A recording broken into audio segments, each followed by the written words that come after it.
Friends, my self ममता डाल। Welcome in Bhaniram डाल YouTube channel.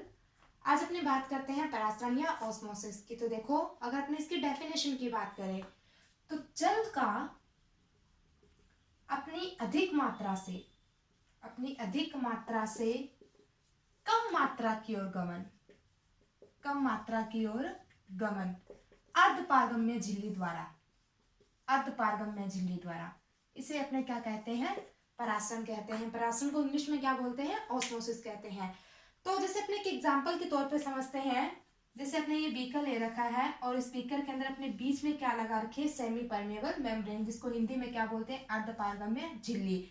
यहाँ पे अपने क्या करते हैं? सॉल्यूशन भर लेते हैं, सुक्रोज का सॉल्यूशन भर लेते हैं, या आप बोल सकते हैं चीनी का गाढ़ा सॉल्यूशन, सुक्रोज। और यहाँ पे आपने फ्रेश वाटर या पानी ले रखा है, ठीक है। यहाँ पे क्या है? जल है।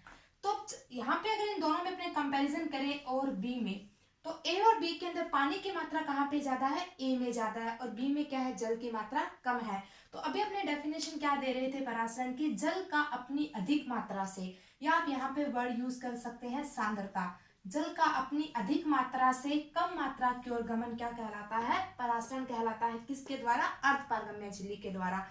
इसका मतलब ये हुआ कि अगर अपने कोई दो सॉल्यूशन है, उन दोनों को अपने क्या कर रखा है? पृथक कर रखा है। किसके थ्रू? अर्धपारगम्य झिल्ली या सेमी परमेबल मेम्ब्रेन के थ्रू। तो उस दौरान क्या होगा? इन दोनों सॉल्यूशन के अंदर सबसे पहले कंपैरिजन होगा कि कहाँ पे पानी ज्यादा है। अगर ए वाले सॉल्यूशन में पानी ज्यादा है, जैसा कि अपने यहाँ पे ले रहे हैं, यहाँ पे अपने सुक्रोज का सॉल्यूशन भर रखा है, इसका मतलब यहाँ पे वाटर क्या है? कम है। यहाँ पे अपने सिर्फ पानी ले रखा है, तो जाहिर सी बात है यहाँ पे पानी की मात्रा क्या है? ज्यादा है। तो जल क्या करेगा? अपनी अधिक मात्रा से, मतलब ए से पानी कहाँ पे मूव करेगा? बी में मूव करेगा। तो ये जो प्रोसेस हो रहा है इसे क्या कहते हैं? परासरण, या इंग्लिश में इसको क्या बोलते हैं? ऑस्मोसिस कहते हैं। अब अगर अपने बात करें अर्धपारगम्य झिल्ली की, कि ये अर्धपारगम्य झिल्ली क्या चीज होती है? सेमी परमेबल मेम्ब्रेन क्या चीज होती है? देखो, जैसे कि मान लो ये कोई मेम्ब्रेन है, ये कोई झिल्ली है, इसके अंदर कुछ पोर होते हैं, कुछ छिद्र होते हैं। तो ये कुछ पार्टिकल्स रखे हुए हैं, कुछ पदार्थ रखे हुए हैं। अगर ये पदार्थ सीधे, मतलब इन पोर के साइज अगर इनसे मैच खाता है, तो ये पोर क्या होगा? ऑटोमेटिक यहाँ से चले जाएंगे। तो इस तरीके की जो झिल्ली होती है उसको कौन सा बोला जाता है? अर्धपारगम्य झिल्ली। अच्छा, एक वर्ड अपने और यूज करते हैं, चयनात्मक।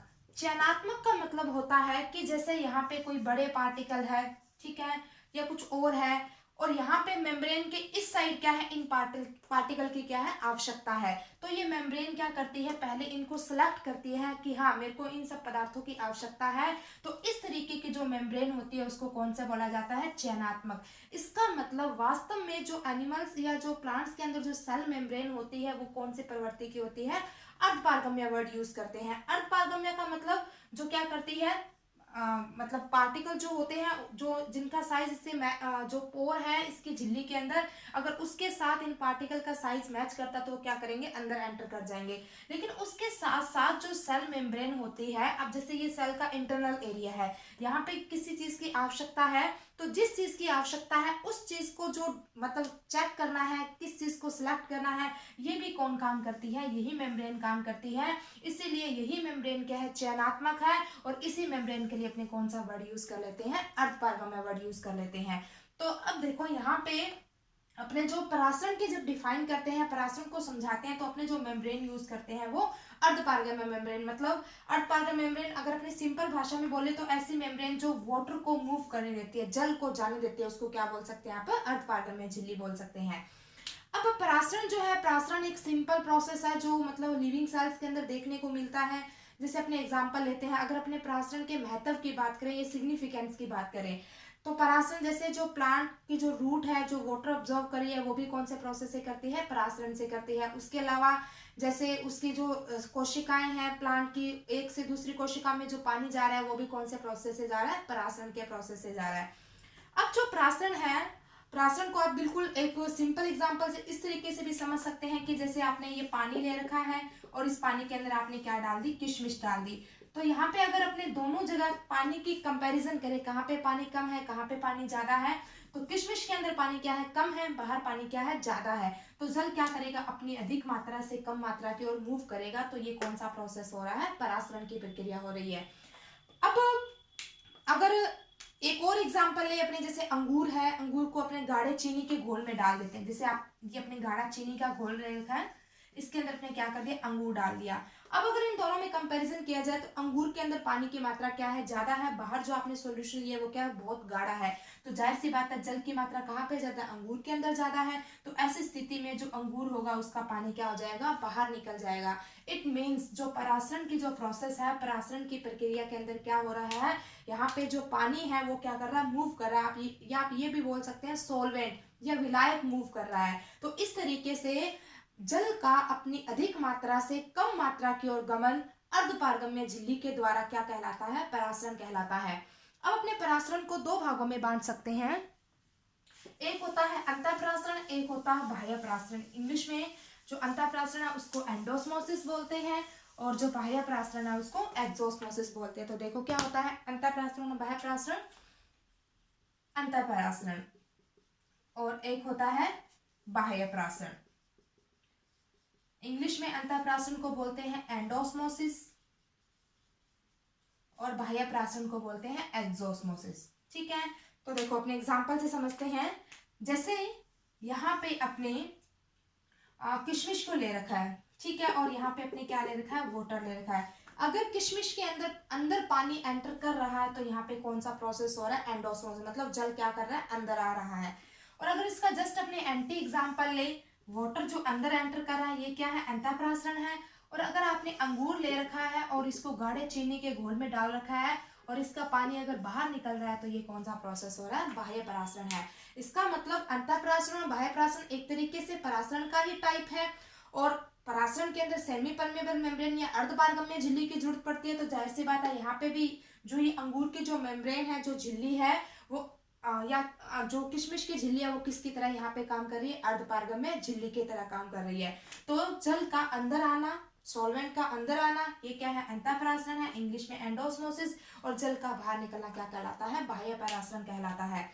अब अगर अपने विलयन की बात करें, देखो विलयन जो होता है वो दो चीजों से मिलकर बना होता है, विलेय प्लस विलायक। जो सॉल्यूशन होता है, सॉल्यूशन ये दो चीजों से मिलकर बना होता है, सोल्यूट प्लस सॉल्वेंट। सोल्यूट को हिंदी में बोलते हैं विलेय और सॉल्वेंट को हिंदी में बोलते हैं विलायक। ठीक है, इस नेचर के अंदर जो सबसे बढ़िया विलायक जो है वो कौन है, वाटर है। इसलिए जो वाटर है वो क्या है, यूनिवर्सल सॉल्वेंट है। अब अगर इसको मैं जैसे अपने चीनी का घोल है, चीनी का घोल, तो चीनी के घोल में सोल्यूट क्या है, चीनी, मतलब जिसको घोला जाता है वो सोल्यूट है। और जल यहाँ पे क्या है, सॉल्वेंट, जिसमें घोला जाता है वो क्या होता है, सॉल्वेंट होता है। अब अगर सॉल्यूशन की बात करें, अपने विलयन की बात करें, तो विलयन जो होते हैं वो तीन प्रकार के होते हैं।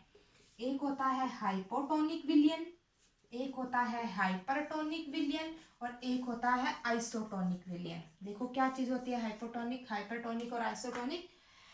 जैसे अपने एग्जांपल लेते हैं, ये कोई सेल है, कोई कोशिका है, ठीक है, उसे अपने क्या कर देते हैं, फ्रेश वाटर में रख देते हैं, बिल्कुल शुद्ध पानी में डाल दिया जाता है, शुद्ध जल में डाल दिया जाता है।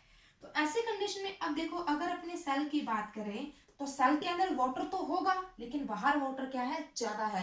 सेल के अंदर वाटर होने के साथ साथ कुछ अदर सब्सटेंस भी होते हैं। इसका मतलब अगर अपने इन दोनों के अंदर विलेय की बात करें या कंसंट्रेशन की बात करें तो सेल के अंदर विलेय क्या है, ज्यादा है, ठीक है, बाहर विलेय क्या है, कम है।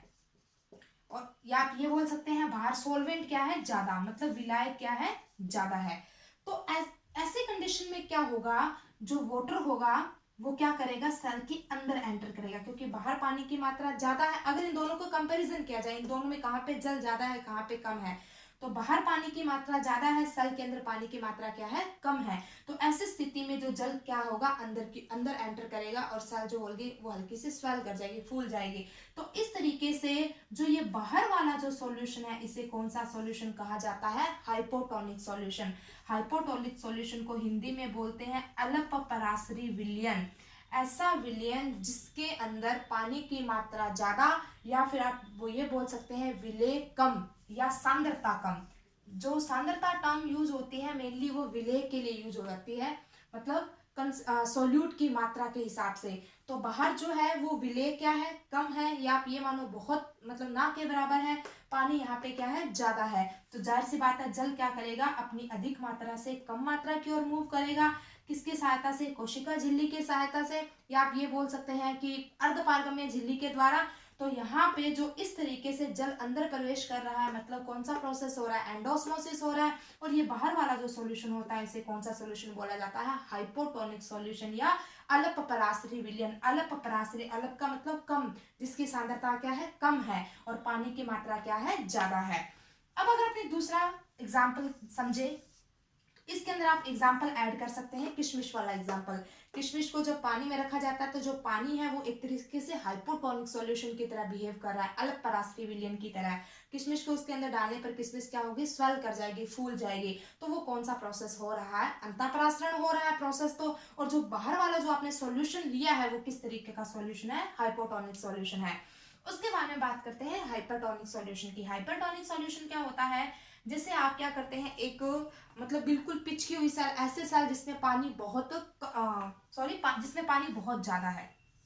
मतलब एक नॉर्मली सेल लेते हैं आप, एक फूली हुई जिसके अंदर फुल पानी है, नॉर्मली जितना सेल के अंदर पानी होता है, और उस सेल को आप क्या करते हैं, गाढ़े चीनी के घोल में डाल देते हैं। चीनी का घोल, गाढ़ा चीनी का घोल। मतलब ये हुआ कि किशमिश के अंदर पानी क्या है, ज्यादा है, या आप ये बोल सकते हैं विलेय क्या है, कम। सॉरी, यहाँ पे किशमिश की बात नहीं हो रही, कोशिका की बात हो रही है, जिसके अंदर पानी क्या है, मतलब बहुत अच्छा खासा पानी है। पानी मतलब वो नॉर्मल सेल है, आप ये बोल सकते हैं टर्जर सेल है, जिसके अंदर फुली मतलब पानी भरा हुआ है। और वैसे भी आपको पता है एक प्लांट सेल के अंदर अगर देखा जाए तो 80 to 90% क्या होता है, वाटर होता है। पहली कंडीशन में जब मैंने बात की थी तो यहाँ पे सिर्फ मैंने फ्रेश वाटर लिया, मतलब कंप्लीटली पानी है। यहाँ पे अपने क्या करें, गाढ़ा चीनी का घोल रहे हैं। इसका मतलब ये हुआ कि इस चीनी के घोल के अंदर मतलब बहुत ज्यादा गाढ़ा है, कंसेंट्रेशन ज्यादा है, तो इसके अंदर जल तो क्या है, कम है, विलेय इसमें क्या है, ज्यादा है। तो ऐसे कंडीशन में क्या होगा, अब अपने को पता है कि जो प्राशन की जो प्रोसेस होती है उसमें जल जो होता है वो अधिक मात्रा से कम मात्रा की ओर मूव करता है। तो इन दोनों में अगर अपने कंपैरिजन करें तो कहाँ पे पानी ज्यादा है, सेल के अंदर पानी ज्यादा है, बाहर पानी कम है, क्योंकि यहाँ पे बाहर अपने जो सोल्यूशन यूज कर रहे हैं वो क्या, चीनी का गाढ़ा घोल है।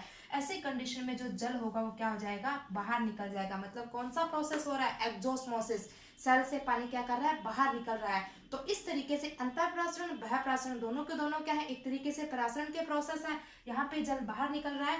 तो अब ये जो बाहर वाला सॉल्यूशन है, तो ऐसा सॉल्यूशन जिसके अंदर पानी कम होता है और विलेय ज्यादा, मतलब कंसंट्रेशन या सांद्रता ज्यादा होती है, तो इस बाहर वाले सॉल्यूशन को क्या बोला जाता है, हाइपरटोनिक सॉल्यूशन, या इसको हिंदी में बोलते हैं अति पराश्रयी विलयन, अति पराश्रयी विलयन। ठीक है।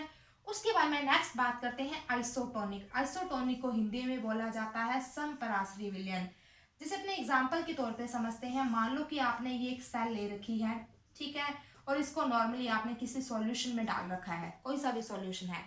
अपने देखते हैं कि इस सेल के अंदर ना ही पानी बाहर निकल रहा है, ना ही पानी अंदर एंटर कर रहा है। इट मीन्स ये हुआ कि यहाँ पे कोई भी प्रोसेस, जो परासरण की प्रक्रिया है वो नहीं हो रही।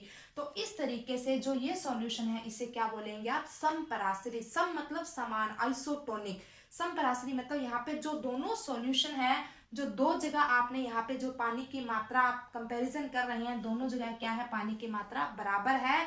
ऐसी स्थिति में जाहिर सी बात है अपने परासरण के अंदर क्या होता है, जल जो होता है वो अधिक मात्रा से कम मात्रा की ओर मूव करता है। यहाँ पे दोनों तरफ क्या है, पानी का जो लेवल है वो क्या है, बराबर है। तो ऐसी स्थिति के अंदर यहाँ पे कोई भी परासरण की क्रिया नहीं होगी। मीन्स आइसोटोनिक जो सॉल्यूशन होता है उसके अंदर ना ही तो एक्सोस्मोसिस होता है, ना ही एंडोस्मोसिस होता है, क्योंकि यहाँ पे दोनों तरफ जो कंसंट्रेशन है, आप ये बोल सकते हैं कि जो वाटर का जो लेवल है वो भी इक्वल है, सोल्यूट या विलेय की जो कंसंट्रेशन है वो क्या है, बराबर है। इसको आप एग्जांपल ले सकते हैं, जैसे जो आई ड्रॉप होती है, जो अपनी आंखों में ड्रॉप डालते हैं, बहुत से तरीके के आई ड्रॉप आते हैं, उस पर लिखा होता है आइसोटोनिक। आइसोटोनिक का मतलब ये है कि अपने जब उसको आंख में डालेंगे तो मतलब इस तरीका कुछ नहीं होगा कि आंख का जो पानी है वो मतलब उस सॉल्यूशन के अंदर चला जाएगा, या सॉल्यूशन का जो पानी है वो आंख के मतलब सेल्स के अंदर चला जाएगा, ऐसा कुछ भी नहीं होता। क्यों? क्योंकि जाहिर सी बात है जो अपने आंख में सॉल्यूशन डालते हैं वो आइसोटोनिक होता है। अगर अपने हाइपरटोनिक लेंगे या हाइपोटोनिक सॉल्यूशन लेंगे, आप जो अपने आई ड्रॉप यूज कर रहे हैं उसके अंदर अगर ऐसी स्थिति है, हाइपरटोनिक है या हाइपोटोनिक है, तो ऐसी कंडीशन के लिए वो अपनी आई के लिए ठीक नहीं होगा। तो इस तरीके से जो परासरण की प्रक्रिया है, जल का अपनी अधिक मात्रा से कम मात्रा की ओर मूव करना अर्धपारगम्य झिल्ली द्वारा क्या कहलाता है? परासरण कहलाता है। अब परासरण अगर अपने ये बात देखिए कि परासरण कब तक होता है, मतलब कंटिन्यू परासरण चलता रहता है या परासरण रुक जाता है, तो देखो जैसे कि मान लो ये अपने दो मतलब दो बीकर है अपने, जिनको अपने अर्धपारगम्य झिल्ली से सेपरेट कर रखा है, ए और बी। मान लो ए के अंदर पानी 100 है, बी के अंदर पानी क्या है? 50 है। ठीक है, तो जाहिर सी बात अपने को पता है कि जो वाटर मूव करेगा वो कहां से करेगा? ए से बी में करेगा। अब अपने ये बात देखिए कि पानी क्या पूरा का पूरा मूव कर जाएगा? तो नहीं, ऐसा नहीं होता। परासरण तब तक चलता है जब तक कि जो दो सिस्टम होते हैं उनके अंदर वाटर का जो कंसंट्रेशन है वो इक्वल नहीं हो जाता। मतलब पानी स्टार्टिंग में तो क्या होगा? कंटिन्यू चलता रहेगा, लेकिन जैसे पानी मान लो यहाँ पे 90 हो गया, यहाँ पे पानी जो है वो 60 हो गया, उसके बाद में धीरे धीरे मान लो ऐसी स्थिति आ गई कि दोनों तरफ पानी बराबर हो गया। जैसे यहाँ पे जो पानी है वो 75 हो गया, यहाँ पे पानी है वो भी क्या हो गया? 75, 75। तो ऐसी कंडीशन में जैसे ही जो पानी मूव कर रहा था परासरण की प्रक्रिया से, मतलब दोनों तरफ पानी जो है वो इक्वल हो चुका है, तो ऐसी स्थिति में जो परासरण है वो क्या हो जाएगा? रुक जाएगा, स्टॉप हो जाएगा। इसका मतलब ये है कि परासरण की क्रिया तब तक चलती है जब तक कि दो अवस्थाओं में साम्य नहीं आ जाता, मतलब इक्विलिब्रियम नहीं आ जाता। जैसे ही इन दोनों के अंदर साम्य अवस्था की स्थिति आ जाती है, परासरण का जो प्रोसेस है वो क्या हो जाता है? रुक जाता है। तो इस तरीके से प्लांट सेल के अंदर जो पानी एक से दूसरे सेल के अंदर चलता है वो परासरण के प्रोसेस से चलता है। उसके अलावा और भी बहुत सारी चीजें होती है जो परासरण के प्रोसेस से प्लांट के अंदर देखने को मिलती है। तो ये परासरण का क्या हो सकता है? आप सिग्निफिकेंस बता सकते हैं। अब अगर अपने इन सॉल्यूशन की बात करें, हाइपोटोनिक, हाइपरटोनिक और आइसोटोनिक, तो देखो अगर आप किसी सेल को हाइपोटोनिक सॉल्यूशन में डालेंगे तो वो हमेशा स्वेल करेगी, मतलब उसके अंदर पानी हमेशा एंटर करेगा, एंडोस्मोसिस होगा। अगर आप किसी सेल को हाइपरटोनिक सॉल्यूशन में डालते हैं तो उस टाइम उस सेल का जो पानी होगा वो बाहर निकलेगा, इट मींस क्या होगा? एक्सोस्मोसिस होगा। और जो आइसोटोनिक सॉल्यूशन होगा, आइसोटोनिक सॉल्यूशन के अंदर कभी भी जो वाटर की मूवमेंट नहीं होती, क्योंकि यहाँ पे अपने वर्ड यूज करें आइसोटोनिक, समपरासरी, दोनों तरफ क्या है? वाटर का जो कंसंट्रेशन है, या आप ये बोल सकते हैं जो सोल्यूट का कंसंट्रेशन है वो क्या है? इक्वल है, जिसकी वजह से यहाँ पे परासरण जो है वो स्टॉप हो चुका है। उसके बाद में अगर अपने ह्यूमन एनिमल सेल के लिए अगर अपने बात करें, एनिमल सेल के लिए मतलब आप कौन सा सॉल्यूशन यूज करें कि मतलब ऑस्मोसिस ना हो, तो देखो किस तरीके से, जैसे अगर 5% ग्लूकोज और 0.9% NaCl का सॉल्यूशन अगर आप लेते हैं, मीन्स ये है कि जैसे आपने सॉल्यूशन लिया है, ठीक है, उसके अंदर जो NaCl है वो 0.9 है, जो ग्लूकोज है वो 5% है, ठीक है। तो ऐसी स्थिति के अंदर अगर आप एनिमल सेल जैसे अपनी सेल को रख देते हैं, उस टाइम कोई भी मूवमेंट नहीं होगी, कोई भी ऑस्मोसिस या परासरण नहीं होगा, क्योंकि यहाँ पे जो ये कंसंट्रेशन मैंने बताई है ये अपनी बॉडी के लिए क्या होती है? आइसोटोनिक होती है। मतलब यहाँ पे ना ही तो एक्सोस्मोसिस होगा ना ही एंडोस्मोसिस होगा। इट मीन्स जो ग्लूकोज का जो कंसंट्रेशन है वो जितना मतलब सेल के अंदर कितना होता है? 5% होता है। बाहर भी अगर आप 5% सॉल्यूशन लेंगे तो इस टाइम क्या होगा? कोई भी मूवमेंट देखने को नहीं मिलेगी। अब प्लांट सेल और एनिमल सेल जो है उसमें हल्का सा डिफरेंस होता है जब वो ऑस्मोसिस शो करती है। तो देखो प्लांट सेल जो होती है उसके अंदर सबसे आउटर मेम्ब्रेन कौन सी होती है? आउटर वॉल कौन सी होती है? Cell wall. जैसे ये कोई प्लांट सेल है, इसके अंदर सबसे आउटर लेयर कौन सी है? सेल वॉल है, ठीक है। और ये है एनिमल सेल। एनिमल सेल के अंदर सबसे आउटर लेयर कौन सी होती है? Cell membrane. प्लांट सेल के अंदर सेकंड नंबर पे अगर बात करें तो क्या होती है? सेल मेम्ब्रेन होती है। अगर आप प्लांट सेल को और एनिमल सेल को, इन दोनों को आप हाइपोटोनिक सॉल्यूशन में डाल देते हैं, हाइपोटोनिक सॉल्यूशन अभी मैंने आपको बताया था, ऐसा सॉल्यूशन जिसके अंदर पानी ज्यादा होता है, किसकी तुलना में? इन दोनों की तुलना में। मतलब आप जब इन सॉल्यूशन की बात करेंगे तो आपको दो चीजों का कंपैरिजन करना पड़ेगा। अब जैसे आप ऐसे बोल देते हैं हाइपोटोनिक, अलग परासरी, तो किसके हाइपोटोनिक, मतलब किससे कंपेयर कर रहे हैं आप, ठीक है। तो यहाँ पे जैसे आपने हाइपोटोनिक सॉल्यूशन ले रखा है, मतलब वाटर क्या है? ज्यादा है, किसकी तुलना में? इन दोनों सेल की तुलना में। ये है प्लांट सेल और ये क्या है? एनिमल सेल है, ठीक है। तो ऐसे कंडीशन में क्या होता है कि जो प्लांट सेल है, प्लांट सेल के अंदर सबसे आउटर लेयर क्या है? सेल वॉल है। तो हाइपोटोनिक विलियन में जैसे ही आप इस सेल को रखेंगे, ये सेल क्या करेगी? एंडोस्मोसिस के थ्रू वाटर को अंदर लेना शुरू कर देगी। क्यों? क्योंकि एंडोस्मोसिस में हमेशा क्या होता है? अंतःपरासरण। हाइपोटोनिक सॉल्यूशन में हमेशा एंडोस्मोसिस होता है। तो जल क्या करेगा? अंदर की ओर एंटर करेगा। तो जैसे ही पानी अंदर की ओर एंटर करेगा, सेल जो है वो हल्का सा क्या कर जाएगी, स्वेल कर जाएगी। एक टाइम के बाद में क्या होगा, जो ऑस्मोसिस है वो रुक जाएगा। क्यों? क्योंकि दोनों तरफ जो वाटर है वो क्या हो जाएगा, इक्वल हो जाएगा। लेकिन जो एनिमल सेल है, जैसे एनिमल सेल में मान लो मैंने एग्जांपल ले लिया आरबीसी का, ठीक है। Animal cell RBC, animal cell जो है वो आरबीसी एक एनिमल सेल है, ठीक है। अगर आप इसको हाइपोटोनिक सॉल्यूशन में डालेंगे तो कंटिन्यू इसके अंदर पानी एंटर करेगा, ठीक है। अब एनिमल सेल के अंदर कोई सेल वॉल तो होती है नहीं, तो ऐसे कंडीशन में इसके अंदर कंटिन्यू पानी एंटर करता रहेगा और ये सेल क्या हो जाएगी, फट जाएगी। क्यों? क्योंकि यहाँ पे तो जो सेल वॉल है वो क्या कर रही है, इसको प्रोटेक्ट कर रही है, इसको बचा रही है। मतलब जैसे ही पानी जो मतलब लेवल ज्यादा बढ़ने लग जाता है तो वो क्या करने लग जाती है, प्रोटेक्शन देने लग जाती है। लेकिन यहाँ पे क्या है कि कंटिन्यू आपने मतलब बिल्कुल फ्रेश वाटर रख रखा है, बिल्कुल फ्रेश वाटर। तो जैसी स्थिति में ऐसी इस सेल के अंदर पानी कंटिन्यू अंदर एंटर करता रहेगा, और ऐसी स्थिति में एनिमल सेल के अंदर कोई भी आउटर लेयर नहीं है, जिसकी वजह से जो एनिमल सेल है वो क्या हो जाएगी, फट जाएगी। तो ये एनिमल सेल और प्लांट सेल के अंदर डिफरेंस है कि जो एनिमल सेल है अगर उसको हाइपोटोनिक या आप ये बोल सकते हैं बिल्कुल फ्रेश वाटर में रखा जाए तो ब्रस्ट कर जाएगी, फट जाएगी। और जो प्लांट सेल है वो जो है वो कभी भी नहीं फटती। क्यों? क्योंकि उसके अंदर जो उसके चारों ओर जो है वो क्या है, एक रिजिड लेयर है, एक सेल वॉल है। हाँ, दोनों के अंदर जो सेल मेम्ब्रेन होती है ये और ये एक तरीके से किसकी तरह बिहेव करती है, अर्धपारगम्य झिल्ली से की तरह बिहेव करती है। तो देखो ऑस्मोसिस जो है, ऑस्मोसिस में आपको दो बातों का ध्यान में रखना है। एक तो ऑस्मोसिस जो होता है वो हमेशा सेमी परमेबल मेम्ब्रेन या अर्धपारगम्य झिल्ली के द्वारा ही होता है। सेकंड ये होता है कि जो ऑस्मोसिस या परासरण की जो क्रिया होती है उसके अंदर जो गति करता है, जो मूव करता है, वो हमेशा सॉल्वेंट मूव करता है, हमेशा वाटर मूव करता है, कभी भी सॉल्यूट मूव नहीं करता। अब अगर अपनी बात करें कि जैसे ये अपने एग्जांपल लेते हैं, यहाँ पे अपने एक सेल ले रखी है, बाहर अपने वाटर ले रखा है, तो इन दोनों के बीच में जो डिफरेंस आ रहा है वाटर का वो किसकी वजह से आ रहा है? तो वास्तव में जो इन दोनों के बीच में जो डिफरेंस आ रहा है वो सोल्यूट की कंसंट्रेशन की वजह से आ रहा है। तो देखो ऑस्मोसिस में जो मूवमेंट करता है वो हमेशा सॉल्वेंट मूव करता है, लेकिन जो डिफरेंस आ रहा है वो किसकी वजह से आ रहा है, सोल्यूट की वजह से आ रहा है। तो इसका मतलब ऑस्मोसिस जो है वो किसका गुण है, किसका करेक्टर है, वो सोल्यूट का है। और उसमें जो मूव कर रहा है वो कौन मूव कर रहा है, सॉल्वेंट मूव कर रहा है। तो इस तरीके से ये क्या होता है, ऑस्मोसिस या परासरण होता है। Thank you.